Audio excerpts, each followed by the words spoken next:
Hey out there everyone, my name is Chris, also known as CV, and welcome to my channel.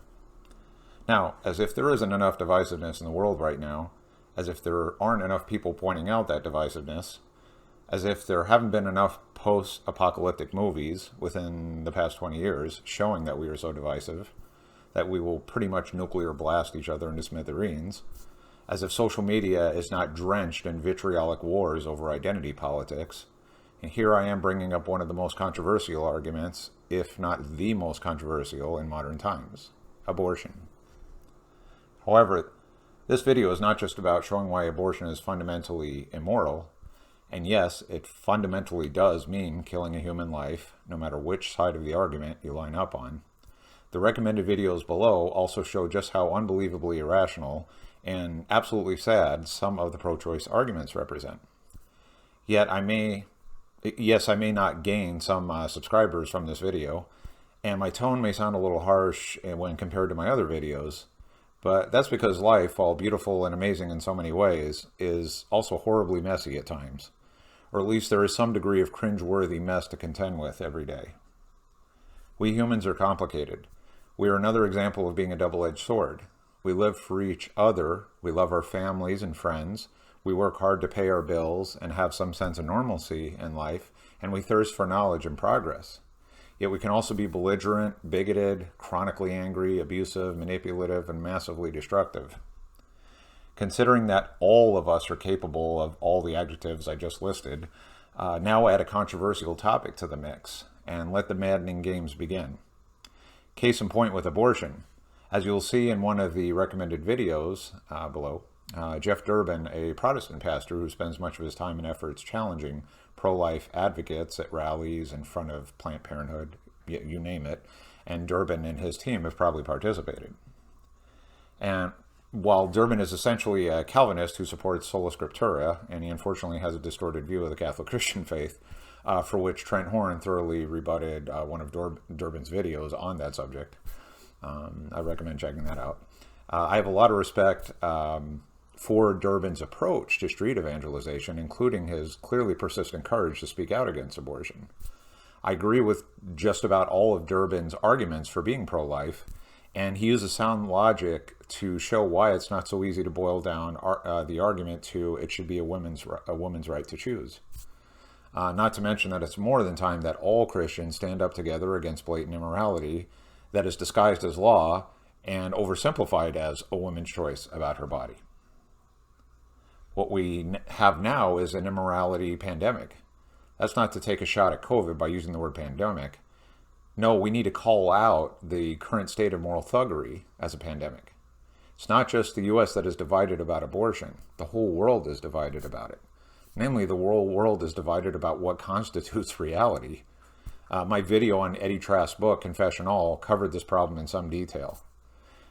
In short, though, words such as truth, reality, identity, and facts are being hijacked into a mind-numbing number of splinter definitions. You know things are bad when TikTok influencers out there spew out made-up definitions about identity and lifestyles and then push them as, hashtag facts.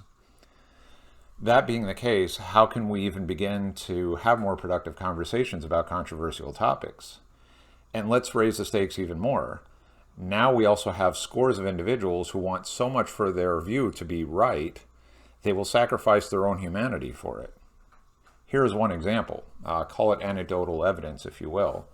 But just read any comment exchange about abortion, pro-life, versus pro-choice, and you undoubtedly see similar statements.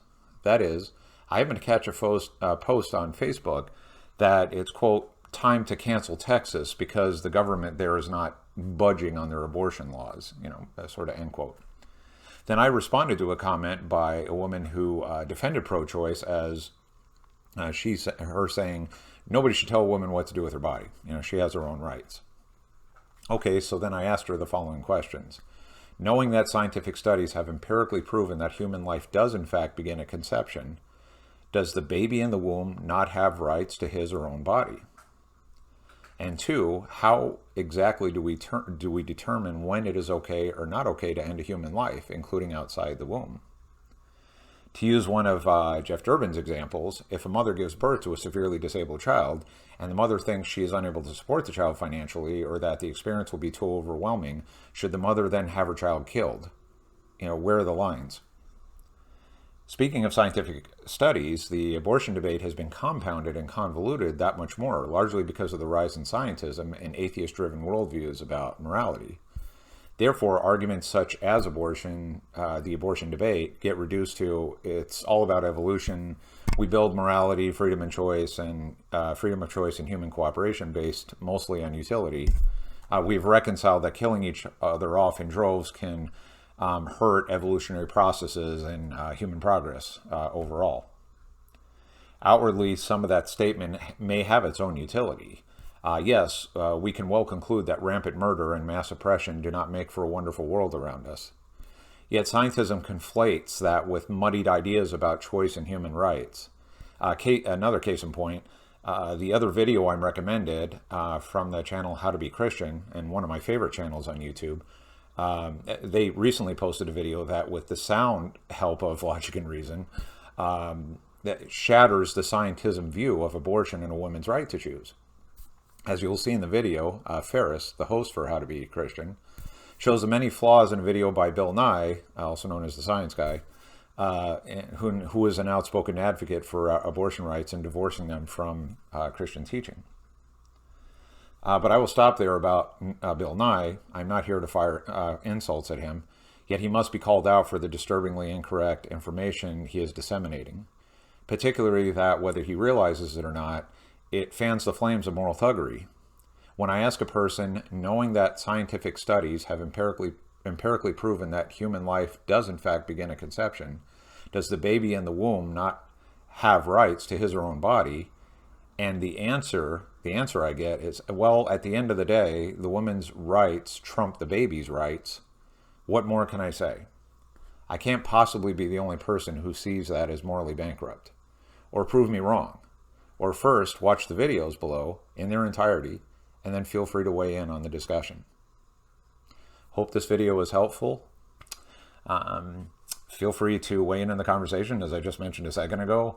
Definitely leave comments. Also, as always, feel free to email me at trcatholic@gmail.com. Again, trcatholic@gmail.com. Until the next video, stay safe and God bless.